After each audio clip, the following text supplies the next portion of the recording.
Hi, my name is Caitlin Altieri, and this is my presentation for Assignment 1, the Whole School, Whole Community, Whole Child, and Virtual Healthy School Reflection. So first off, the biggest takeaway for me this week from the Whole School, Whole Community, Whole Child model and the Virtual Healthy School is how multifaceted both of these were. They took into a lot of factors other than simply the student, and they really discuss how those different factors can influence the student and their well-being. I found it really interesting to learn more, especially about the community and familial aspect, because it really considers that there are a lot of external factors in both of those, the community and the family, that can really impact the student's well-being, which are out of the student's direct control. Also, before this week, I had never before heard of a school-based health center. So it was very interesting to learn about how this can have such a positive impact on the health and well-being of students and provide them with external resources as well to better improve their health, and not only their health, but also their attendance. Additionally, reading about health promotion for staff and the importance of treating the schools as work sites in addition to centers for education was very eye-opening for me. I think a lot of times we only think of the students and we don't really regard the role of teachers as employees highly enough. And ultimately, a staff full of role models for the students, a staff full of healthy role models for the students is an excellent way to subliminally influence the students and help motivate them to perhaps follow suit. So while I was learning more about the model this week, I couldn't help but view the virtual healthy school as kind of an ideal scenario, which can be a lofty goal for schools that are currently sitting at maybe a really unhealthy starting point. It has so many aspects that can almost feel overwhelming and maybe unattainable. Especially in less served communities, it's likely that the resources and community support that are needed in order to achieve a healthy school can be difficult to gain, especially in communities where there's both parents are working and there's just not that outside support. In addition, while a healthy and safe physical school environment is a tenet of the whole school, whole community, whole child model, I feel like this can definitely be difficult or nearly impossible in schools where the community itself is not safe.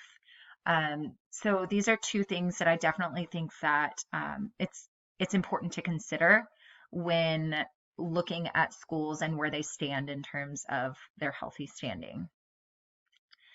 That being said, my personal school experience, and I did not grow up in an underserved community. I definitely did not go to what would be considered a healthy school. Um, Teachers typically used candy as rewards. Water bottles were not allowed in classrooms. If you wanted water, you had to get it from the water fountain. And this was a huge thing that the virtual healthy school talked about, was the necessity for access to water. And while my school did have water fountains, it's not something that we could bring with us into class. And so we would have to leave class and impede on our academic experience just to get a drink of water. Also, teachers rarely allowed eating in classes. We did not have a breakfast in the classroom program or anything like that, which made it difficult for many students in first period. School at my high school started at 7:20 in the morning.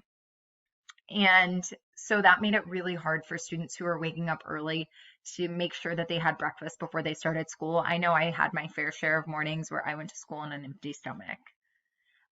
Also, there was not very much encouragement of physical activity during the school day. So in high school, there were no outdoor spaces for us to walk around in during lunch, and only 3 semesters of PE were required out of the entire 4 years of high school. At lunch, there weren't very many nutritious options in the school cafeteria either. Our daily lunch menu included Pizza Hut, Chick-fil-A, Quiznos, and Smoothie King, in addition to the National School Lunch Program's standard school lunches, and those were anything but appetizing. There was a huge presence of competitive foods like funnel cakes and fresh baked cookies, which were 60 cents each. So definitely affordable and definitely more delicious than fruit, which was unfortunately nowhere to be found anyway. Also, probably because the school lunch program lunches were so unappetizing, there was definitely a stigma surrounding them, and the students who participated probably felt judged by their peers because everybody knew you probably wouldn't be eating those lunches unless you were on the free and reduced lunch program, which is something that should really be more of an anonymous thing. So moving on, there are definitely a lot of different ways that health can be promoted throughout the school system. And I think that one of the most important resources is utilizing the classroom. So the classroom can increase the student's physical and mental health in a lot of ways, in addition to increasing their academic performance.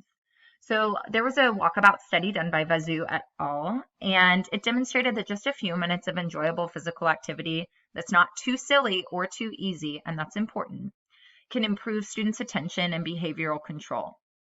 So walkabouts are just short little videos that have a lesson that includes an interactive component to get the children moving.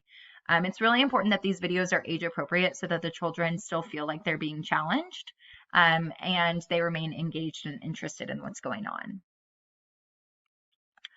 Next, using physical activity integrated into academic lessons can increase students' intrinsic motivation and their perceived competence compared to traditional lessons.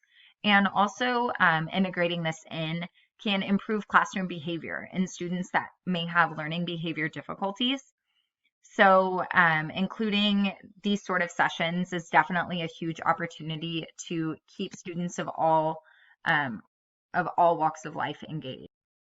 Lastly, incorporating more than 75 minutes of physical activity into classes weekly has been linked to reduced increases in body mass index in school children in second and third grades. Now, that's not to say that it only applies to second and third graders, just that that was the study population. So through different classroom activities and interventions, such as incorporation of physical activity into lessons, academic achievement, motivation, and even obesity rates can be positively affected, indicating that there is a huge opportunity to impact the health and well-being of students through physical activity in the classroom. And here are my references. Thank you so much.